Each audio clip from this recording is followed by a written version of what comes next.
이번 시간은 101페이지네요. 유동적 무효의 법률관계 해가지고요. 여기서는 토지거래 허가구역 안에서 토지매매 계약을 했는데 아직 관할관청으로부터 허가를 받지 않은 상태에 있는 그 유동적 무효를 공부하는 거다, 이렇게 보시면 돼요. 자, 거기에 양갈로 2번에요. 유동적 무효의 판례 정리, 이게 이제 핵심이 됩니다. 토지거래 허가구역 안에서 내에서 말이죠. 토지 매매 계약을 했다. 예를 들면 이렇게 갑과 을 사이에, 그죠? 이게 매도인 갑, 매수인 을. 그래서 매매 계약 10억에 이렇게 매매 계약했고 계약금을 줬겠죠. 계약금 뭐 예컨대 1억을 줬다고 하죠. 지급하고. 자, 이런 상태에 있다. 그러면 아직 허가 받기 전이면, 그죠? 이게 허가 전이면, 전의 상태에서는 이 토지 매매 계약은 무효인 상태다, 이렇게 평가하고, 이 무효는 허가 받으면 소급에서 유효가 되기 때문에 우리는 판례가 유동적 무효다, 이렇게 하죠. 이렇게 했어요. 요 원리를 지금부터 공부를 좀 하려고 그래요. 유동적 무효 상태에 있는 이 토지 매매 계약. 자, 먼저 1번 동그라미에요. 이 매매 계약이 확정적으로 무효가 되는 경우 했죠. 무효가 확정되는 사유를 정리하는 거예요. 이것을 좀 알아두십시오. 그 사유는 첫 번째, 처음부터 허가를 배제하거나 또는 잠탈할 의도를 가지고 매매 계약했다 하면, 첫 번째요. 이것은 처음부터 무효입니다. 이거는 유동적 무효 상태로 있다가 뭐 무효가 되는 게 아니고요. 처음부터 이것은 무효인 것으로 확정되어서 존재합니다. 자, 그다음 니은에요. 관할관청의 불허가 처분이죠.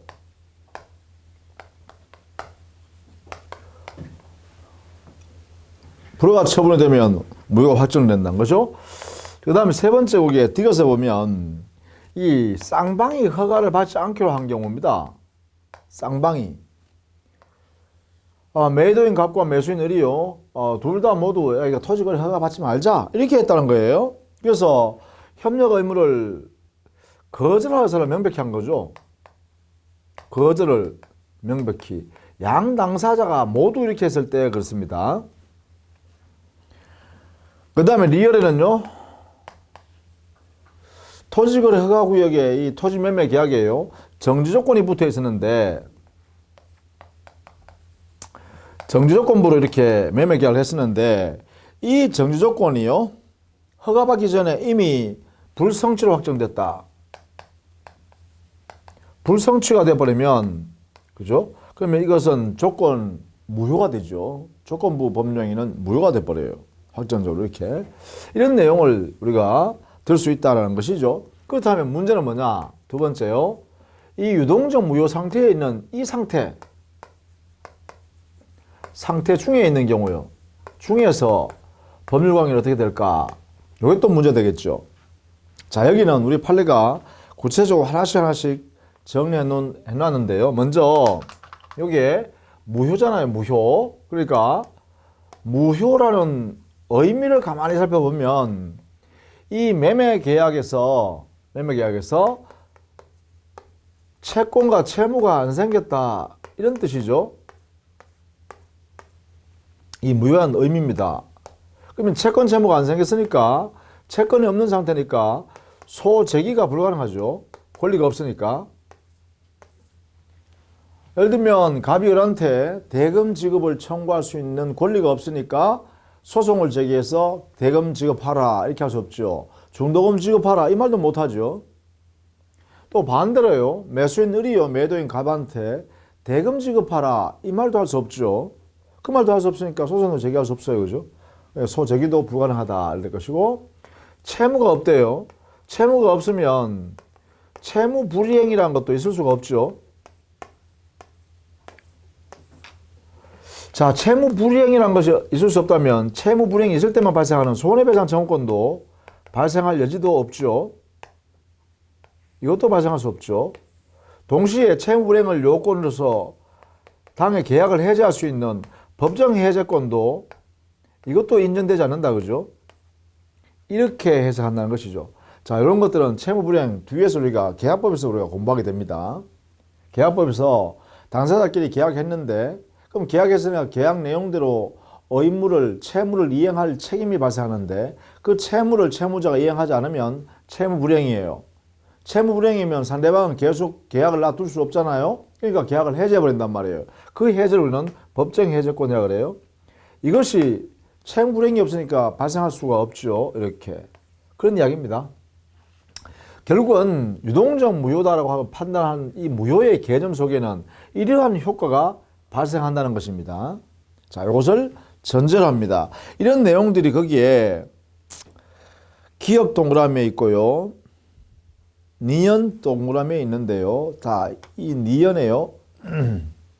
니은에 유동적 무효이니까 당사자 사이에서는요.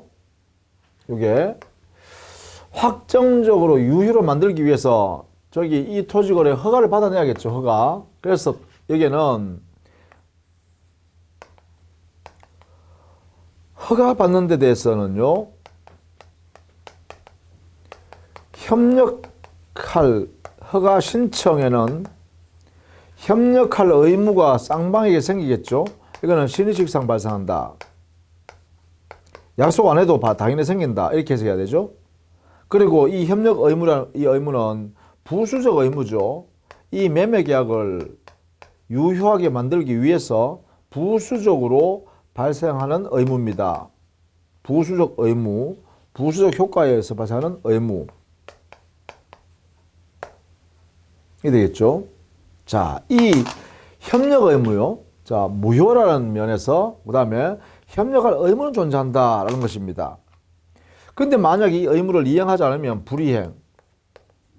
어느 일방이요. 이행하지 않는다면 그러면 상대방한테 손해가 오겠죠. 의무 불이행이잖아요. 그죠?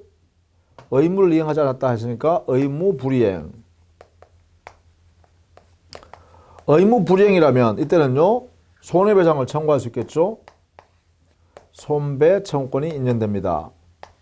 그죠? 인정하고 뭐 손배 청구권이 인정된다는 것은 결국은 소재기도 가능하겠죠. 이 부분에 대해서는 그죠? 소재기도 가능하다 이러겠죠. 그러나 이 협력 의무를 이행하지 않는다고 해서 계약을 해제할 수는 없어요. 이 의무를 이행하지 않는다고 해서 해제는 할 수가 없습니다. 왜냐하면 의무 불이행이기 때문에 그래요. 부수적 의무이기 때문에 그래요. 의무를 불이행했다고 해서 무조건 해제할 수 있는 것이 아니라 목적을 달성할 수 없을 때 해제할 수 있는 거죠. 그러면 협력 의무를 이행하지 않으면 강제할 수 있잖아요. 소재기에서 그죠? 자, 이게 의무니까 여기에 불이행하는 사람에 대해서는 손해배상 청구할 수 있을 뿐만 아니라 이것을 소재기를 할 수 있을 뿐만 아니라 동시에요. 이 불이행하고 있는 의무를 이행하라고 이행 청구 소송을 할 수 있겠죠. 이 소재기도 가능해요. 그렇죠? 자, 이런 내용이 여기에 협력 의무에 있다는 것입니다. 자, 그 다음에 102페이지 가면 디귿에 중간전약 등기는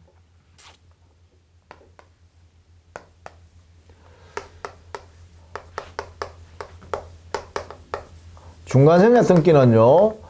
토지거래 허가구역 안에서는 할 수가 없습니다. 허가구역 내에서는 불가능합니다. 그래서 하더라도 무효입니다. 이것은 이 토지거래 허가구역 안에서는 하더라도 무효인 중간전약 등기가 돼버려요. 자, 무효다. 허용될 수 없다. 꼭 알아두셔야 됩니다. 그 다음에 리얼이에요. 유동적 무효 상태에서는 다른 무효 사유나 다른 취소 사유가 있으면 그 무효나 취소를 주장할 수 있죠. 가능합니다. 그래서 유동적 무효와 취소 사유가 존재하면 무효와 취소의 이중효가 인정되게 되겠죠. 그 다음에 미엄. 자, 이 미엄은요, 유효로 확정되는 것이죠. 유효로 확정되는 사유를 한번 정리해보면 이렇게 해석할 수 있죠. 첫 번째, 허가 처분을 받았을 때요. 두 번째, 토지거래 허가구역이요. 지정됐던 구역 지정이 해제된 경우요. 세 번째, 자, 구역 지정 기간이 만료되었음에도 불구하고 재지정하지 않은 경우요. 이때도 만료한 때 바로 유효가 확정돼 버립니다. 이런 내용이 되면 유효가 된다라는 것이에요. 유동적 무효 상태가 유효가 된다. 자, 이 중에 말이죠. 허가 처분을 받게 되면 이것은요. 처분한 그때부터 효력이 되는 것이 아니라 처분 받으면 소급에서 즉 매매 계약할 때부터 처음부터 유효가 된다는 걸 알아두셔야 돼요. 이렇게 유효가 확정된다라는 것이죠. 따라서 허가 처분은요.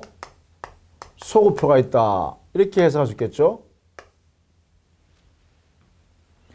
자, 이런 내용을 여기에 의미를 담고 있다.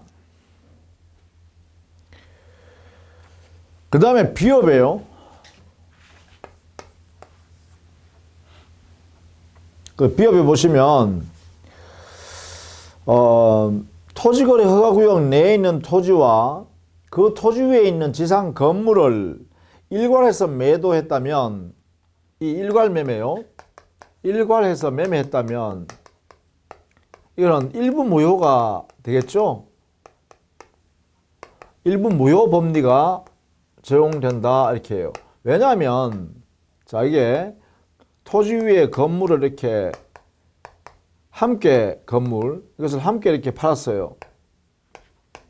매도했어요. 자, 이때 매매 계약을 보면 자, 건물과 토지는요 별개의 소유권이에요. 별개 독립된 소유권이고 다만 이 토지에 대해서는 뭐예요? 허가 전까지는 무효 상태죠. 유동적 무효 상태예요. 그러나 건물에 관해서는 뭐예요? 매매 계약 하는데 이거 허가 받을 필요 없죠. 이건 유효한 매매 계약이 되죠. 이 부분은 유효, 이 부분은 그래요. 무효 이렇게 되잖아요. 그러니까 이 매매 계약의 매도 행위 요 안에 보면 여기에 건물에 해당되는 만큼은 무효가 돼요. 그죠? 그리고 여기에 있는 토지에 해당되는 만큼은 무효가 돼요. 여기 무효. 그러나 여기에 있는 건물에 해당되는 만큼은 유효한 상태가 되죠. 따라서 이 매매 계약은 바로 일부 무효의 법리가 적용되어야 할 성격이 있다. 우리 판례도 이렇게 해석하고 있죠? 우리 판례도. 그래서 원칙적으로 원칙을 적용해야 한다. 그죠? 특별한 사정이 없는 한 토지 거래에 대해서 대지에 대해서 말입니다. 허가 처분이 나올 때까지는 매수인은 건물만의 소유권 이전 등기를 유효하라고 주장하면서 청구할 수 없다 이거죠. 이게 즉 건물만의 소유권 등기 청구권을 인정할 수 없다 이렇게 하고 있죠. 왜? 전부 무효가 원칙이기 때문에 그렇습니다. 자, 이것도 이해를 해 두시면 되겠죠? 비업. 자, 그 다음에 슈엇에 보시면 슈엇 이 국토 계획 및 이용에 관한 법률의 규정이요. 강행법규이기 때문에 강행법규. 따라서 강행법규를 위반한 당사자는 우리 거래하는 행위가 무효니까 내가 나한테 넘겨주려 하는 이런 행위는 나는 인정 안 한다. 이렇게 이야기하더라도 즉 강행법규 위반이므로 무효라고 스스로 주장하는 것도 가능하죠. 이 강행법규 위반한 내용에 대해서 스스로 주장하는 것은 시인의 측에 반하지 않는다. 그죠? 자, 쉬어. 그런 이야기입니다.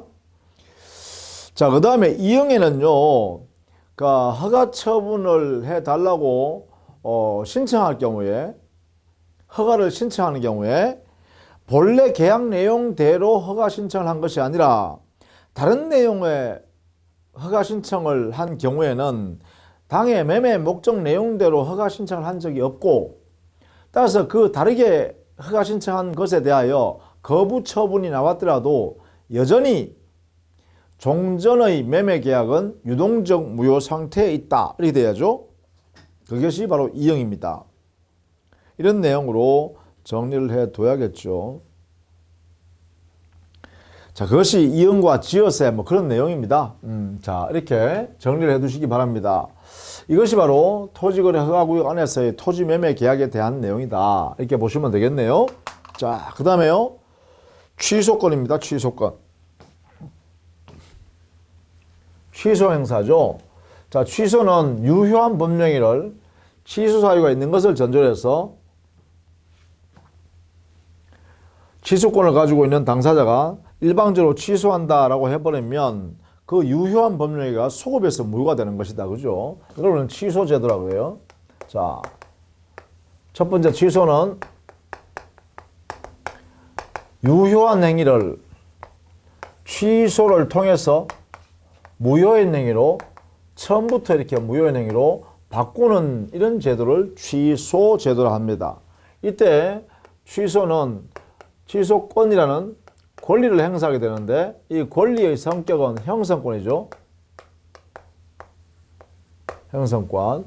따라서 세 번째, 이 취소권 행사는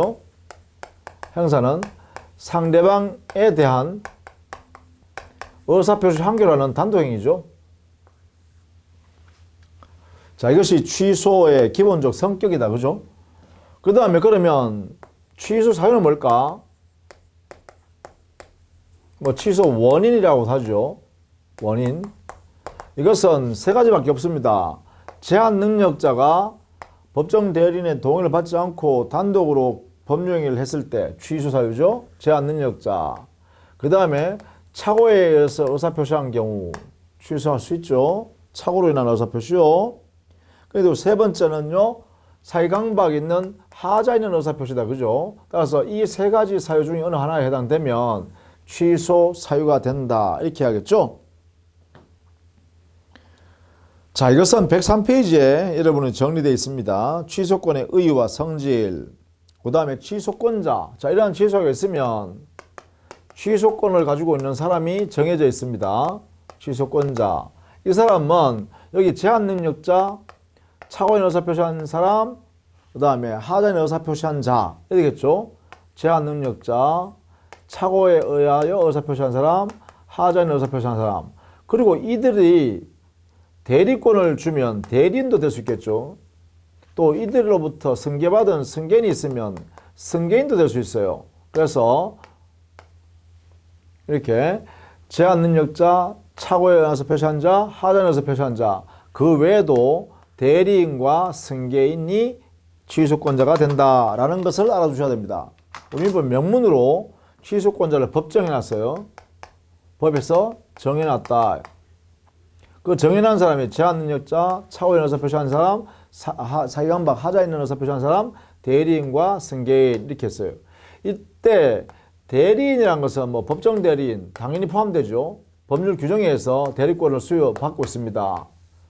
법률 규정에 의해서 대리권을 받은 사람이죠. 이 사람은 취소할 수 있도록 해놨어요. 법에서 아예. 그런데 문제는 임의 대리입니다. 임의 대리인의 경우는 이건 좀 해석을 조심해야겠죠. 임의 대리인은 본인으로부터 특별수권을 받아야 됩니다. 왜냐하면 대리권이라는 것은 별도로 발생한 권리고 그 권리를 행사하도록 하는 것이기 때문에 이거는 본인의 특별수권이 있어야 된다. 이렇게 해석해야 되죠. 본인으로부터 별개의 수권행위를 받아서 해야 합니다. 이게 필요하다라는 걸 꼭 알아두셔야 됩니다. 꼭 필요하다. 그 다음에 승계인요.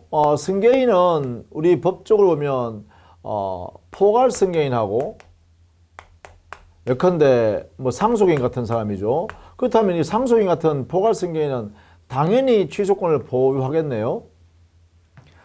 그런데 특별 승계인요. 즉 특정 승계인. 이 특정 승계인은요.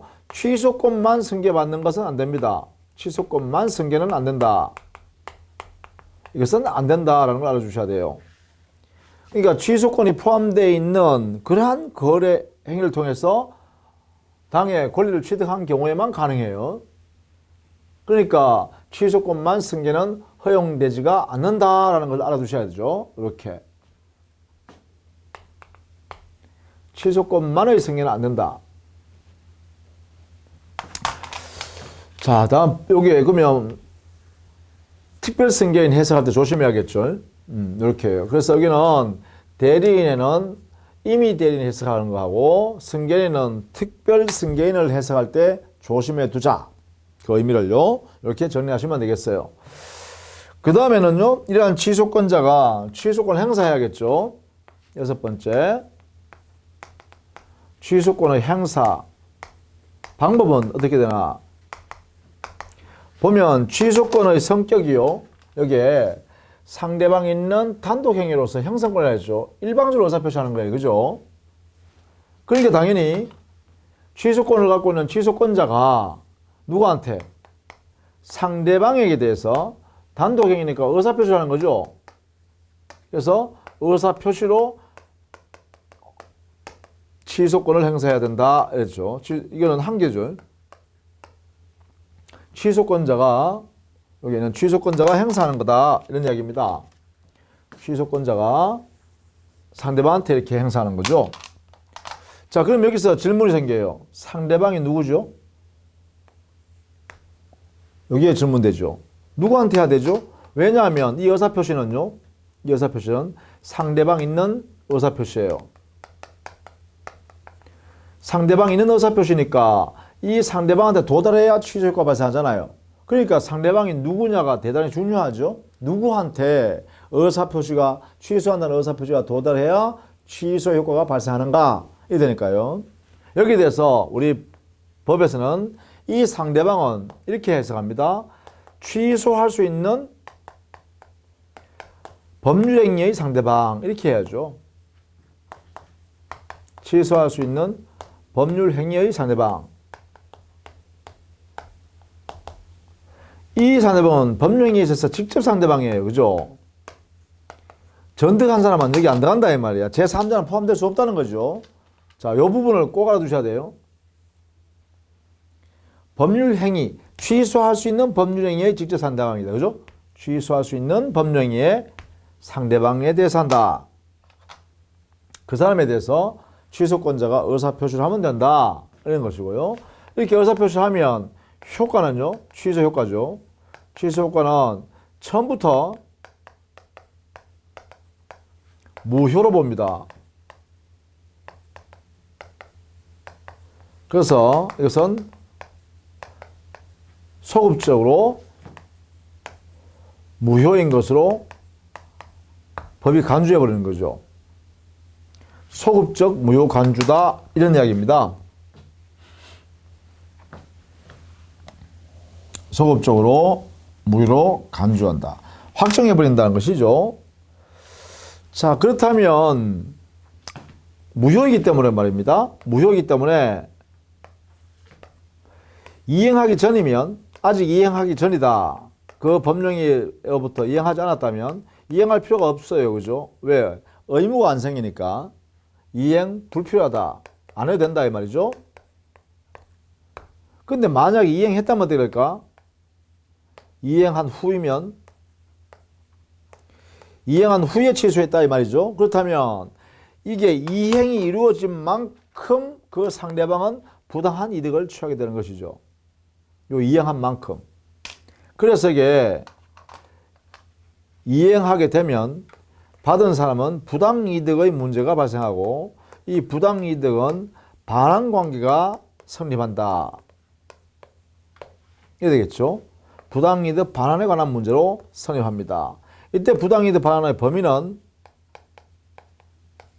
이것은 선의로 수익했으면 선의의 수익자 이 사람은 취소할 때 그 존재하고 있던 이익으로 반환하면 돼요. 현존 이익이라고 해요. 취소할 당시에 존재하는 이익을 반환하면 된다. 이렇게 될 것이고 악의의 수익자는요. 상대방한테 발생한 손해까지도 전부 다 배상해야 된다라는 것이죠. 전부 배상해야 된다. 그래서 이걸 우리는 전부 배상 원칙이 있다. 이렇게 하겠죠. 이렇게. 자, 이렇게 범위를 우리 법이 정해놨어요. 부당이득 반환의 범위는 이렇게요. 선의의 수익자냐, 악의의 수익자냐, 이걸 가지고 우리는 현존이익 또는 전부배상 이렇게 정해놨다는 거예요. 이게 반환 범위입니다. 반환 범위. 자, 그런데 여기에 중요한 게 있어요. 여기에 이 반환 범위에 관한 특칙이 하나 있다, 이 말입니다. 특칙. 그게 뭐냐 하면 제한 능력자가 취소하여 그 제한 능력자가 상대방한테 반할 때 이때는 이 제한 능력자는 선이냐 악이냐를 구별하지 필요 없이 불문하고 언제나 현존이익 반환으로 하고 있습니다. 여기에 이게 이제 특징이란 거죠. 선이냐 악이냐 구별하지 마라 이 말이죠. 선이냐 악이냐 구별할 필요 없이 언제나 현존이익으로 가라 이렇게 하고 있어요. 그래서 여기에 제한 능력자가 취소한 경우는 꼭 여러분 기억을 해 주셔야 됩니다. 반드시 이렇게 해 주시면 되겠다. 자, 이때 취소는 소급표가 있으니까 그 소급표 때문에 제3자 권리가 문제되죠. 제3자 보호 문제가 생긴다 이 말이죠. 자, 여기에 대해서는 우리 민법이요, 개별 규정으로 그 제3자 보호 범위를 다 정해놨어요. 예를 들면 착오에 의한 의사표시거나 하자로 인한 사기강박에 의한 의사표시한 것을 가지고 취소한 경우에는 소급하여 무효가 되었다 하더라도 우리 법에서는 이 취소를 가지고 이 취소를 가지고 선의의 제3자한테 대항할 수 없다는 하죠. 선의의 제3자에게 대항하지 못한다. 이렇게 하고 있다는 것입니다. 더 나아가서 여기에요, 요 해석함에 있어서 말입니다. 선의의 제3자 할 때 요 선의요, 선의이기만 하면 돼요. 과실 여부는 불문이죠. 과실 여부 불문이라는 것은 과실에서도 부주의하더라도 선의이기만 하면 보호된다는 것입니다. 이때 이 선의는요, 우리 판례가 아예 추정하죠. 선의자로 추정한다. 그래서 이것은 입증 책임이 전환되는 것이죠. 추정을 하기 때문에 취소한 당사자가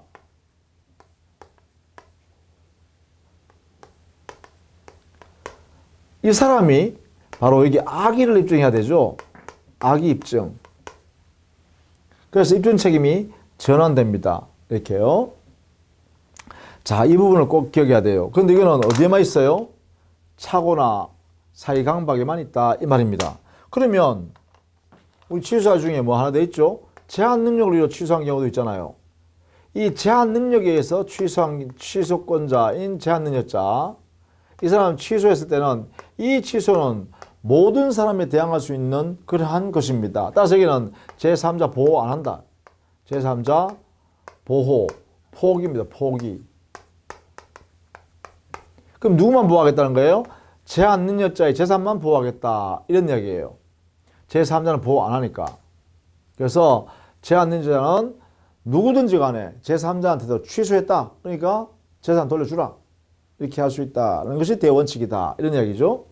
자, 이 부분도 역시 잘 알아두셔야 됩니다. 이걸 우리는 절대적 취소라고 하죠. 이 취소는, 즉 제한 능력자가 취소한 이 취소는 절대적 취소다. 그래서 모든 사람에 대해서 취소 효과를 주장할 수 있다, 이렇게 해석합니다. 그래서 제한 능력자를 보호하고 있다, 이렇게 보시면 되겠죠. 자, 이것이 여러분 교재는 104페이지예요. 거기에 취소의 상대방과 방법, 상대방은 취소할 수 있는 법령에 있어서 직접 상대방이라 했습니다. 그걸 꼭 알아두셔야 돼요. 그 다음에 취소 효과는 소급적 무효, 요 부분에서요. 이행했다면 부당이득 반환인데 그 반환 범위는 105페이지 제일 위에 있죠. 거기에 보면 원칙은 원물 반환으로서 반환한다. 부당한 이득은 돌려준다. 그래서 선의의 수익자면 현존 이익으로 반환하면 되고 악의의 수익자는 전부 배상해야 한다. 뭐 반환할 뿐만 아니라 그 상대방한테 손해난 것까지도 다 배상하라 이렇게 한 거죠. 다만 제한 능력자가 취소해서 상대방으로부터 받은 그 재산을 제한 능력자가 반환할 때는 이 제한 능력자가 선이냐 악이냐 구별하지 말고 언제나 현존 이익으로 반환하면 된다. 이렇게 해서 제한 능력자를 특별히 보호하고 있다. 이렇게 보면 되겠죠? 자, 이렇게 해서요 우리가 취소권 행사하는 모습을 상세하게 봤습니다. 이 내용은요 다음 시간에 연결해서 이 취소권을 포기하는 추인권과 결합해서 또 같이 알아두셔야 되죠. 자, 수고 많으셨고 다음 시간에도 계속하겠습니다. 수고했습니다.